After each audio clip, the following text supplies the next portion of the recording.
Hello folks, in this technical video I'm going to give you a super quick overview of colour temperature and white balance. I'm going to talk about obvious things like the Kelvin scale, what happens if you shoot in the wrong colour light or mixed light, and how to get your white balance right using something like a white balance card. Enjoy! Colour temperature, the Kelvin scale and white balance. This is now getting quite technical and quite geeky, so brace yourself. When we talk about colour temperature, we are effectively talking about the colour of a light source. So that might be daylight, that might be a tungsten bulb inside or a fluorescent tube or a flash gun. Believe it or not, they all have a different colour. This colour is measured on something called the Kelvin scale. If you want to be really geeky, it actually measures the exact colour you get when you heat a certain metal up to a certain temperature, but that's just pub quiz knowledge, the sort of thing you win points with. You don't need to know that little bit for photography terms. If you look at this chart, what you have here on the left-hand side are lower numbers, which give you warm oranges. And as the numbers increase, they go through yellow and all the way to blue.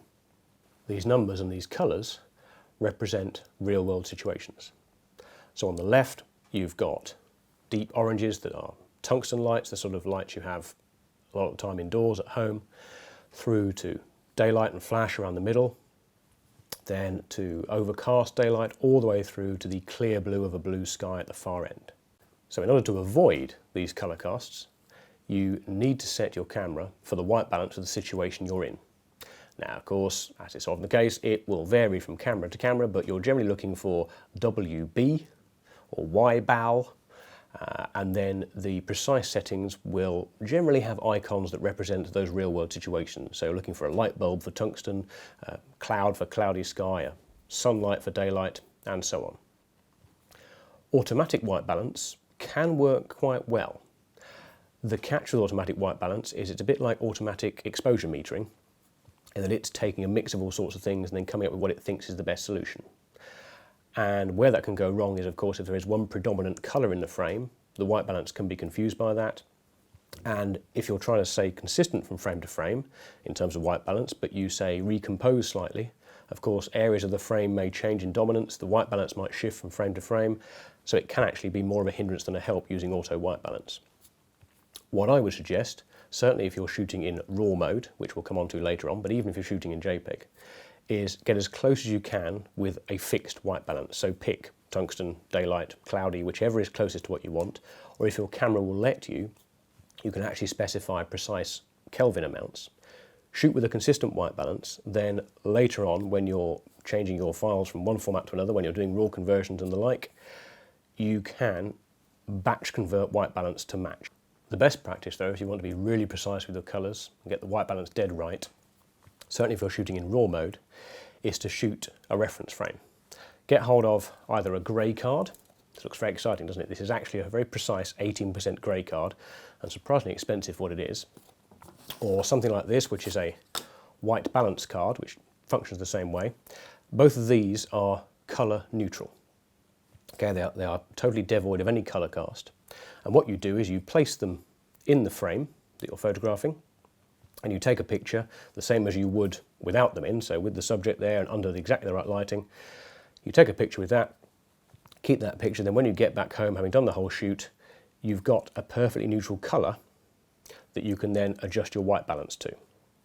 Okay, because it can be very easy to take a shot during an average scene and look at it and go, oh yeah, that looks fine. Then you get home and you try and adjust the white balance and you pick something that you think is white and it isn't actually white or neutral grey.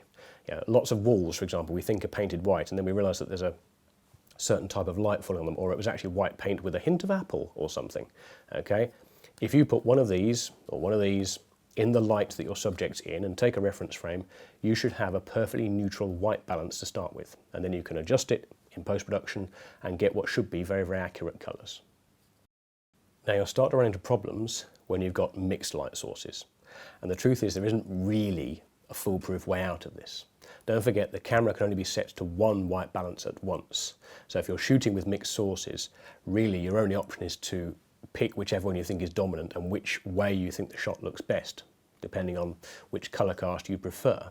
You can, if you want to get really clever with things, start adding what are called gels to your lights if you've brought them, or the existing lights that are there.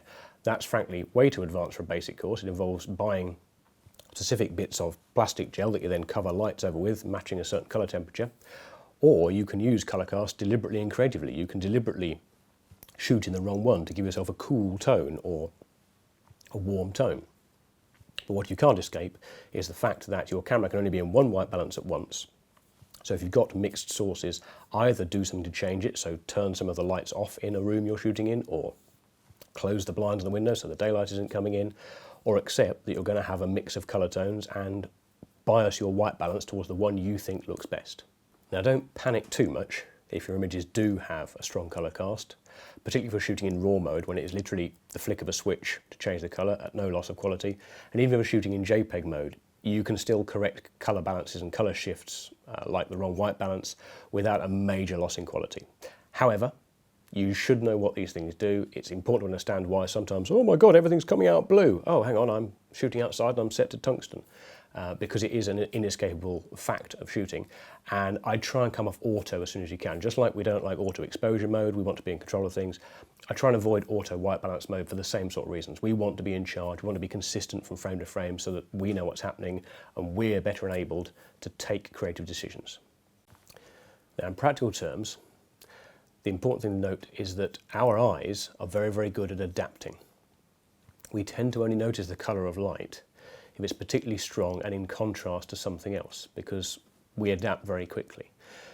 You notice a contrast when you're walking along a street as the sun is going down or it's nearly dark and there's still some daylight around, but you can see into people's houses and the warmth of their tungsten lights is obvious to you. You can tell the room is yellowy orange compared to how your eyes are adjusted to the daylight outside.